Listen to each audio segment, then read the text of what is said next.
All right, so we're going to get into religion a little bit in this. The scope of what we learn about religion in this class is pretty limited. So this is actually going to be a pretty short little video.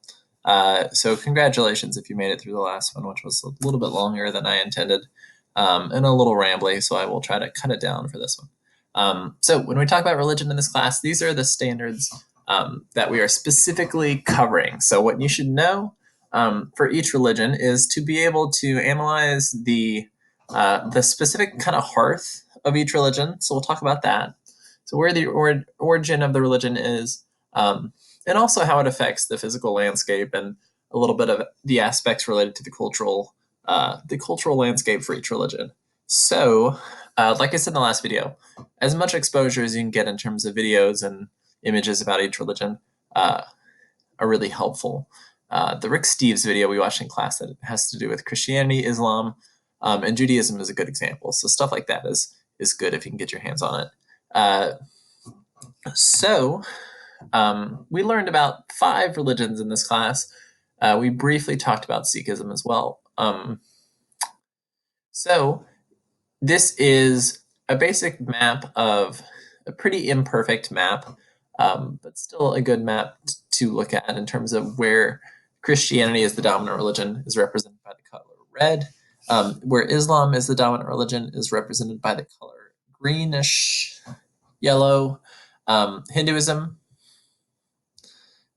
Buddhism, kind of different shades of orange, and then Judaism you can see is associated with Israel.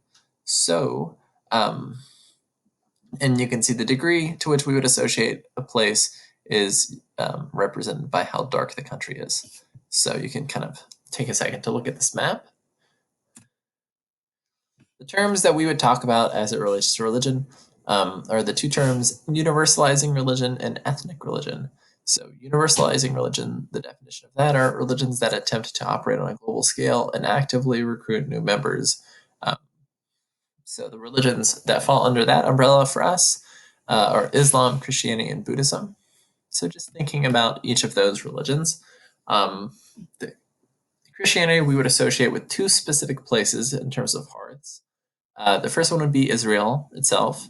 The diffusion pattern for Christianity we would associate kind of first into Europe through various forms of expansion diffusion, and then spreading throughout the rest of the world, basically beginning in the 15th century through relocation diffusion.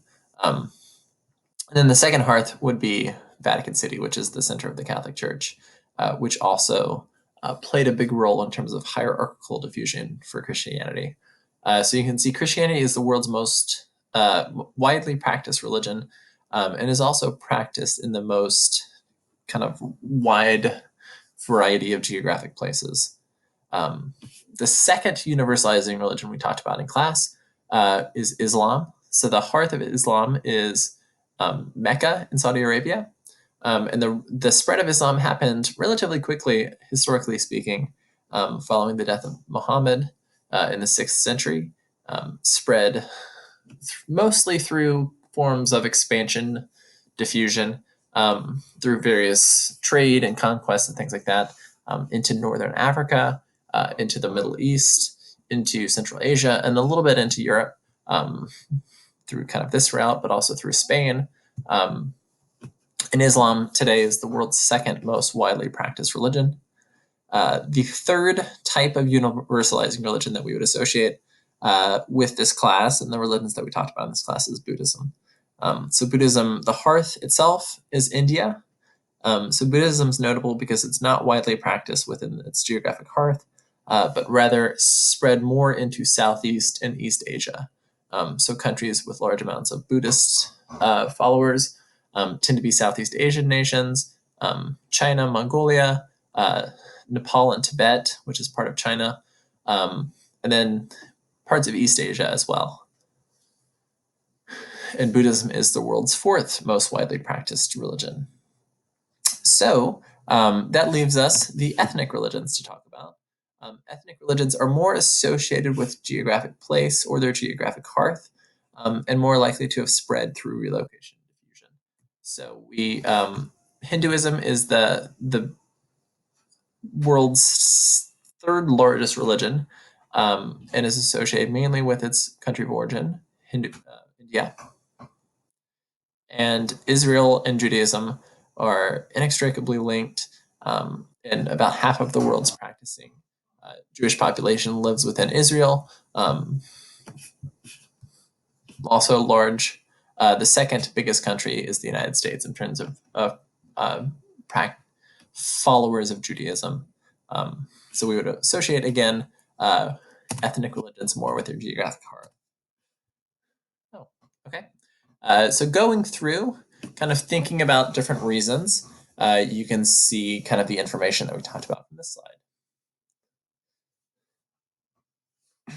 You can see all the different kind of vehicles that we would associate with the diffusion of religion, like colonialism, trade, conquest,